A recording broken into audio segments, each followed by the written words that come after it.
Hello friends, नमस्कार. सगळ्यांचे मनापासून खूप स्वागत आहे. तर आजच्या व्हिडिओमध्ये मी बेबीसाठी असा सुपर हेल्थी पदार्थ बनवलेला आहे की ज्या पदार्थामुळे तुमच्या बाळाचं वजन वाढून पटापट तुमचं बाळ एकदम गोलू मोठू दिसायला लागेल आणि बाळाची भूक सुद्धा वाढेल. कारण या पदार्थामध्ये खूप सारे न्यूट्रिशन्स आहेत, खूप सारे कार्बोहायड्रेट्स, विटॅमिन्स, प्रोटीन्स आहेत की ज्याच्यामुळे तुमच्या बाळाचं वजन वाढण्यास मदत होईल आणि तुमचं जे अशक्त किंवा बारीक बाळ असेल तर लगेच मोठं व्हायला सुरुवात होईल. असा हा सुपर हेल्थी पदार्थ मी बनवलेला आहे. आणि हा पदार्थ कसा बनवायचा आणि बाळाला आठवड्यातून किती वेळा द्यायचा हे संपूर्ण माहिती मी व्हिडिओमध्ये सांगणार आहे. चला तर मग बघूयात. तर इकडे मी एक वाटी भरून साबुदाणा घेतलेला आहे, एक छोटा ग्लासभर दूध घेतलेला आहे आणि थोडासा गूळ घेतलेला आहे.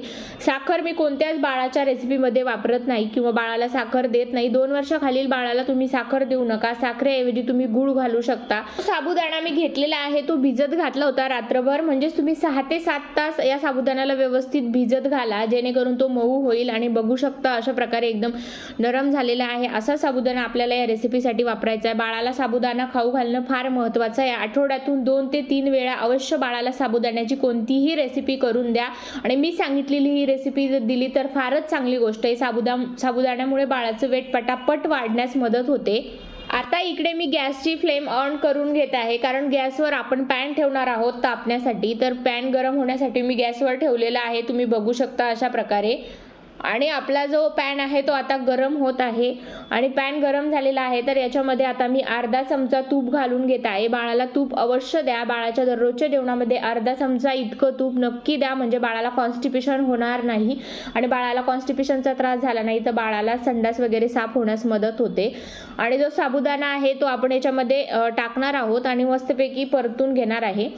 बघू शकता अशा प्रकारे तूप गरम झाल्यानंतर त्याच्यामध्ये साबुदाणा टाकून घ्या आणि हळुवारपणे त्याला हलवत राहा आणि मीडियम फ्लेमवर सगळं करायचं. हे सगळी जी रेसिपी आहे ती मीडियम फ्लेमवर करायची आणि व्यवस्थित तुम्ही याला असं तडतडेपर्यंत भाजायचं आहे. तर त्याच्यामुळे हलवत राहायचं आणि सतत याला हलवत राहा. आणि बघू शकता आपला साबुदाणा तडतडायला लागलेला आहे, म्हणजे तो तुपामध्ये व्यवस्थित भाजून निघत आहे. आपल्याला व्यवस्थित भाजलेलंच अन्न बाळाला द्यायचं किंवा शिजलेलं जे काय असेल ते, आणि व्यवस्थित भाजून घ्या. आणि त्याचा कलरसुद्धा पूर्ण व्हाईट असतो, तो चेंज होतो. इकडे मी जे एक ग्लासभर दूध घेतलेलं होतं ते दूधसुद्धा याच्यामध्ये टाकत आहे. बाळाला दूध देणं फार गरजेचं असतं.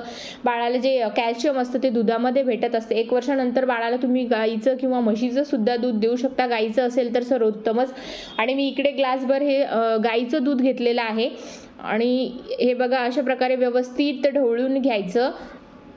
आणि जो आपण गूळ घेतला होता तो गूळ द्या. गुळामध्ये जे घटक असतात त्याच्यामुळे बाळाचं आयर्न वाढतं आणि बाळाला पटापट भूक लागण्यास मदत होते. आयर्नची डिफिशियन्सी असली तर बाळाला भूक लागत नाही, बाळ चिडचिड करतं. तर म्हणून नक्कीच तुम्ही बाळाला स्वीट काही बनवून देत असेल तर त्याच्यामध्ये गूळ टाका. आणि मी इकडे गूळ टाकून घेतलेला आहे. अशा प्रकारे आता हे आपलं शिजत आहे आणि मीडियम फ्लेमवर आता तुम्ही याला शिजू द्यायचे 5 ते 10 मिनिटं. हे बघा 5 ते 10 मिनिटं अशा प्रकारे त्याचे घट्ट असं मिश्रण तयार होतं, म्हणजे ॲब्झॉर्ब करून घेतं ते पूर्ण दुधामध्ये. मस्तपैकी शिजून झालेला आहे आपला साबुदाणा आणि आपलं रेडी होत आहे साबुदाण्याची रेसिपी. आणि हे बघा 5 ते 10 मिनिटानंतर आपली रेडी झालेली आहे. आणि इकडे मी टाकत आहे, मस्तपैकी फुगून निघलेला आहे आणि तुपामुळे आणि साबुदाण्यामुळे खीर टाईप अशी रेसिपी आपली रेडी झालेली आहे. आपण याला साबुदाण्याची खीरसुद्धा म्हणू शकतो किंवा दुधातला साबुदाणासुद्धा म्हणू शकतो, पण खाण्यासाठी एकदम चविष्ट असतो आणि बाळाला नक्की द्या. बाळ बघा आवडीने खाईल. हे बघा अशा प्रकारे आपला रेडी झालेली आहे आजची जी सुपर हेल्थी पदार्थ आहे. मी तक्षकडे घेऊन जात आहे, तर मी माझ्या मुलाला अशाच नवनवीन रेसिपी बनवून देत असते. तर बघूयात आज तक्षचं कसं रिॲक्शन येतं हे रेसिपी खाल्ल्यानंतर.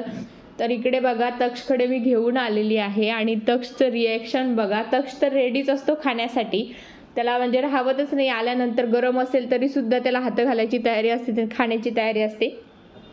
आणि हे बघा त्याला त्याच्या हातानं शिकवत आहे मी हळूहळू कसं खायचे काय. थोडंफार खाली सांडतो पण थोडं ट्राय करतोय, तर मलाही चांगलं वाटतं. आणि खाण्याची आवड निर्माण होती ना मुलांना, तर नक्की मुलांना हाताना खाऊ देण्याचा प्रयत्न करा. आता 1 वर्षानंतर मुलाला थोड्या गोष्टी समजायला लागतात.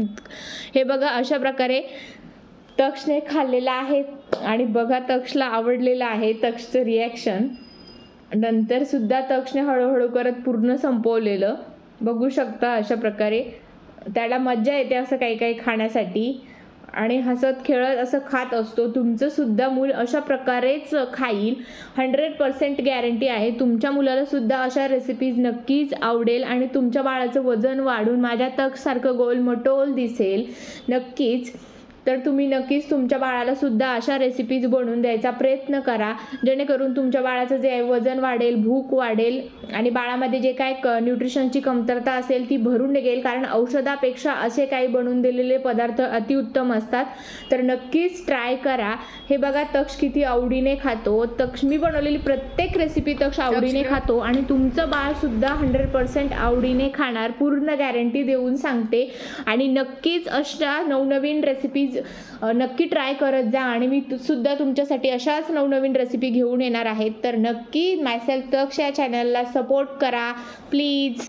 चॅनलला सबस्क्राईब करा, व्हिडिओला लाईक करा, शेअर करा. थँक्यू.